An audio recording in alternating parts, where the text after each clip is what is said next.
Van, I will keep them occupied for as long as possible and test my new weapon, which I happen to quite like, Ani. Van, you haven't forgotten that they are under the influence of evil magic and are not aware of their actions, right? Please try to avoid lethal blows, Van. I will try not to cause fatal wounds.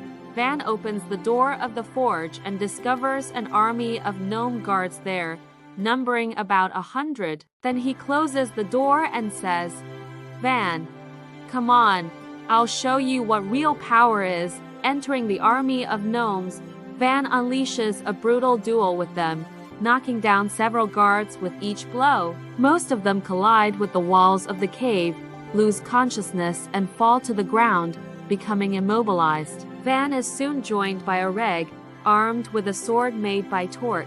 This sword burns its victims upon touch and is a deadly weapon. Thanks to the sword, Areg's movements become several times faster than others. He quickly enters the fight and within seconds neutralizes the remaining dwarves who remained on their feet after Van's blows. After this, both decide to go upstairs and attack Githran first. When they enter the large hall of the gnomes, Githran appears before them, standing at the throne, and next to him are two evil sorcerers. In front of the throne is a huge army of dwarves. Gnome warriors quickly surround the chosen ones, closing the door from the inside. At this moment, King Githran says, Githran, you have little time to surrender and drop your weapons, or we will kill you.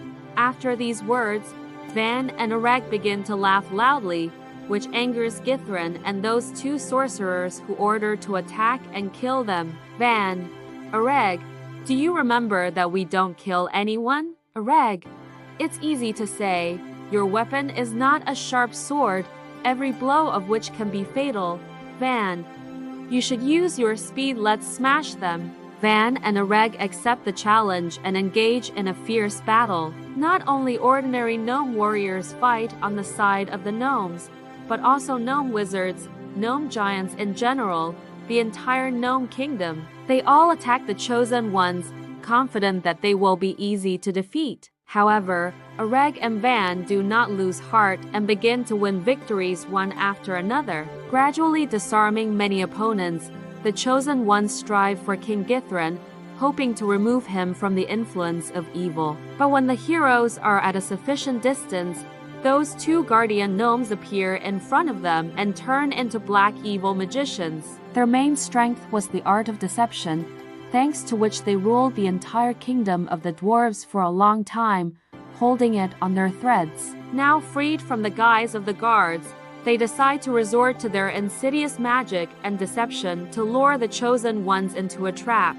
Trying to deceive even the chosen ones, evil magicians create illusory realities and various visions so that Van and Areg cannot discern their real intentions. Their goal is to sneak up on the chosen ones unnoticed, suddenly attack them from behind and eliminate them. However, when the evil magicians are at a sufficient distance to strike, Ani and Demeter enter the royal hall. They also armed themselves with their magical weapons. Ani received a bow that has an unlimited number of arrows and can transform into a sword, and Demeter wields a staff that greatly enhances his magical abilities and can take any form he wishes. Entering the hall, Ani and Demeter find their friends in a difficult situation. Demeter, swinging his staff, creates a wave of water and hits the two evil magicians hard. The blow was so strong and unexpected that it threw them back and they fell to the ground, crashing into the wall of the hall. Rising from the ground, the magicians attempt to threaten the chosen ones on behalf of Daggerin. However, as soon as they open their mouths, Enya's magic arrows pierce their foreheads, transparent as air and fast as the wind. Upon impact, their bodies crumble to dust and fall to the floor in black ash. After this, King Githran quickly recovers from his delusion and orders his army to stop, saying, Githran, the chosen ones, our friends, and glory to nature for coming and saving us.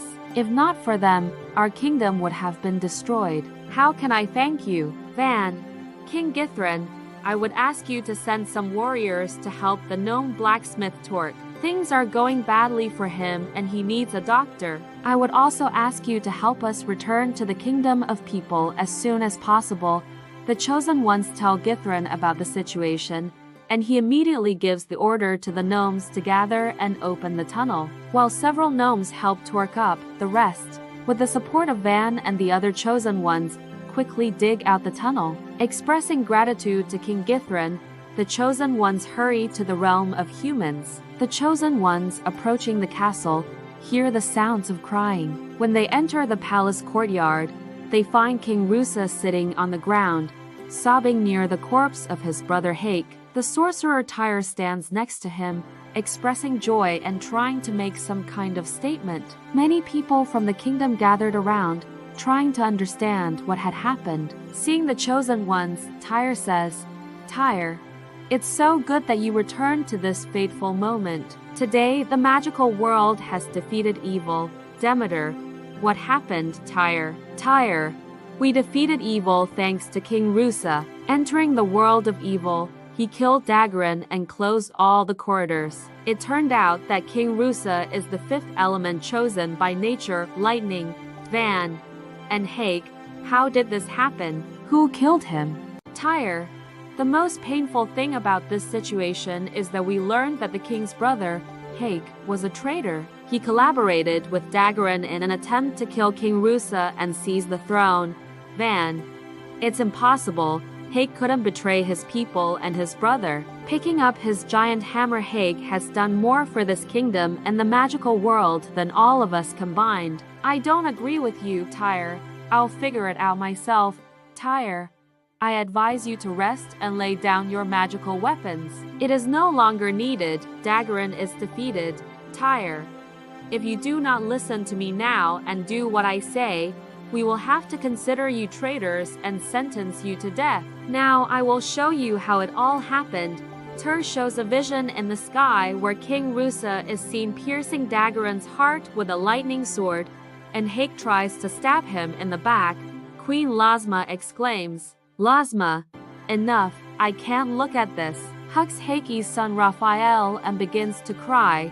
"Your father is a hero, never forget that. Do you hear me, Raphael?" She repeats, never forget, Raphael." "I won't forget, Grandma." Hugs her, Ani. "Friends, let's lay down our arms and listen to the wise wizard Tyre." Tyre addresses the guards, "Take the magical weapons and store them in the royal treasury. It will be safe there." Tyre, "You can return to your homes and go about your business," exclaiming this day is a holiday for the entire magical world, and we should celebrate it as a day of victory. Everyone is delighted and expresses their joy with words of praise. Smiles bloom on faces and hope and pride fill the air. However, in the eyes of the mother, Queen Lasma, in the eyes of her son Raphael, his wife Sos, and the four chosen ones, sadness and disappointment flicker. Thus ends the first part of the story. To be continued.